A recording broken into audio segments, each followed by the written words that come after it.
예, 인사드리겠습니다. 어제 더불어민주당 제1구력외교대책위원회가 발족됐습니다. 우리 위원장에는 김상애 의원님이 맡기로 했습니다. 18분이 함께 하고 계십니다. 오늘 더불어민주당 우리 대책위원님들과 함께 향후 위원회의 활동 방향에 대해서 말씀드리고 윤석열 정권의 제3제 변제 강제동원 해법 철회를 촉구하기 위해서 이 자리에 섰습니다. 먼저 참석하신 위원님들을 소개하겠습니다. 김상애 위원장님, 그리고 도정환 위원님, 우리 김한정 위원님, 송갑석 위원님, 강민정 위원님, 양경숙 위원님,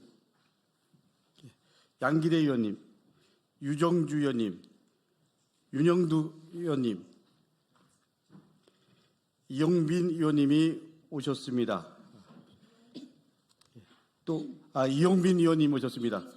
이용선 의원님 오셨습니다. 이제 기자회견문을 낭독하도록 하겠습니다. 윤석열 대통령은 제3자 변제 강제 동원 해법을 당장 철회하십시오. 윤석열 정권의 제3자 변제 강제 동원 해법은 피해자도 국민도 반대하는 안입니다. 윤석열 대통령과 일본만 환영하고 있습니다. 굴욕적입니다. 그럼에도 윤석열 정권은 부끄러움도 모르고 제3자 변제 강제 동원 해법을 밀어붙이고 있습니다. 전범 기업 책임은 면제하고 우리 민간 기업이 책임을 부담하는 것은 동의할 수도 묵과할 수도 없는 일입니다. 윤석열 정권이 피해자에게 피눈물을 흘리게 하는 제3자 변제 강제동원 해법을 강행한다면 반드시 역사의 심판을 받게 될 것입니다. 역사는 윤석열 대통령을 소환하고 결코 용서하지 않을 것입니다. 다가오는 16일과 17일 윤석열 대통령이 일본을 방문합니다. 굴욕적으로 헌납한 제3자 변제 강제동원 해법을 통해 대체 일본에게서 무엇을 받아오겠다는 건지 참으로 답답하기만 합니다. 굴욕적입니다. 오히려 제3자 변제 강제동원 해법만큼이나 굴욕적이고 치욕적인 결과물을 가져올 것이라고 확신합니다. 윤석열 정권의 빈손 외교, 굴욕 외교가 만천하에 또다시 드러날 것입니다. 후쿠시마 원전 오염수 방류, 사도강산 유네스코 등재 추진, 군함도 세계유산 등재 약속 불이행 등 한일 관계 뇌관이 산적해 있습니다. 더 이상 윤석열 대통령의 굴욕 외교를 방치할 수 없습니다. 어제 13일 월요일 출범한 더불어민주당 제1굴욕 외교 대책위원회는 당과 협력해서 윤석열 정권의 굴욕적인 제1 외교 정책을 막아내고 피해자들의 아픔을 진정으로 위로할 수 있는 해법을 마련하겠습니다. 더불어민주당은 이번 일주일을 집중 행동 주간으로 지정하였습니다. 윤석열 정권의 굴욕적인 대일 외교 정책을 막아내기 위해 그리고 국익을 위해 모든 것을 다하겠습니다. 먼저 시민사회와 함께 하겠습니다.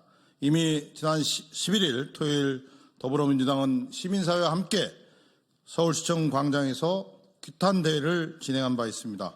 다가오는 주말에도 민주당은 시민사회와 함께 규탄 대회를 진행할 것입니다. 또한 더불어민주당 시도당별로 제1굴욕 외교 대책위원회를 구성하여 당원 총동원, 주말 규탄 대회, 피켓 시위 등 전국 단위의 규탄 대회를 진행하겠습니다.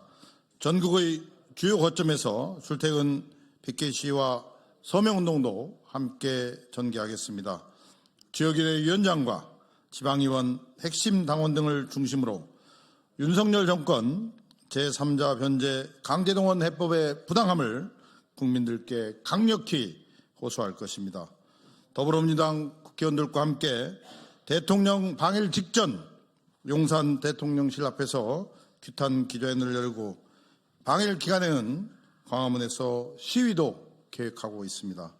온라인에서도 서명운동과 각종 캠페인을 대대적으로 벌여나갈 것입니다. 민주당은 국회 제1의 원내 정당입니다.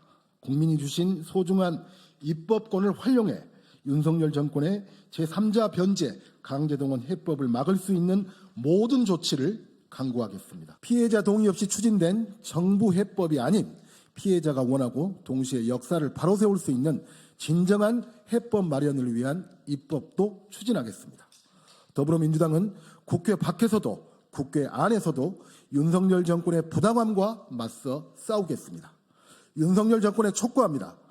대한민국 헌법을 부정하는 제3자 변제 강제동원 해법을 지금이라도 당장 철회해 주십시오. 윤석열 정권에 경고합니다. 기어이 윤석열 정권이 제3자 변제 강제동원 해법을 강행한다면 대한민국 헌법과 법률이 보장하는 모든 수단과 방법을 동원해 대응하겠습니다. 더불어민주당은 굴욕적인 대일 외교 정책을 막아내기 위해 당원과 국민과 함께 끝까지 싸워나가겠습니다. 우리 도종환 의원님 마무리 발언이 있겠습니다. 도종환 의원입니다. 박진 외교부 장관은 이제 컵에 물이 반이 찼다고 했습니다. 그러면 나머지 반은 무엇으로 어떻게 채울까요? 윤석열 대통령은 일본을 방문해서 그 반을 무엇으로 채울 것으로 여러분들은 예상하십니까? 일본은 그 반컵에, 남은 반컵에 후쿠시마 오염수를 채울 것입니다. 그리고 또 사도광산 유네스코 문화유산 등재로 채울 것입니다. 사도광산은 1,500명의 많은 노동자들이 끌려가서 강제노동을 했고 그리고 아직도 그 상처가 회복되지 않은 아픈 기억이 있는 산업유산입니다. 그것을 유네스코 문화유산으로 등재하겠다고 합니다. 지금까지 군함도를 비롯한 산업유산들도 유네스코가 요구한 것들을 일본은 지키지 않고 있습니다. 조선인 강제 노동에 대한 기록을 분명히 게재하라고 했는데 2년마다 한 번씩 유네스코가 가서 확인하지만 아직도 정확한 강제노동의 사실을 기록하지 않고 있습니다. 거기다가 사도광산 다시 유네스코 문화유산으로 등재하겠다고 합니다. 군국주의로 채울 것입니다. 재무장으로 채울 것입니다. 우리에게는 오답을, 일본에게는 정답을 주는 외교적 참사였습니다. 또 무엇으로 채울까요? 일본에 가서 아마 굴욕으로 채울 것입니다. 민족적 자존심을 망가뜨리는 걸로 채울 것입니다. 그것을 국민들이 지켜보고 있습니다. 1965년 체제 이전으로 돌아가는 것이 아니냐는 우려가 있습니다만 더 큰 우려는 1965년 체제가 아니라 1905년 체제로 돌아가고 있는 것이다라는 더 큰 우려도 나오고 있습니다. 1905년에서 1910년으로 국권을 상실해 가던 시기, 그리고 더 나아가서 그것이 더 큰 동맹을 강화하는 것이 결국은 제1차 세계대전으로 가던 그런 1905년 체제로 돌아가는 것은 아니냐는 우려가 있습니다. 이것들도 국민들이 다 알고 지켜보고 있습니다. 윤석열 대통령은 더 무엇을 얻어올 수 있을까요? 여러분들 무엇을 기대하십니까?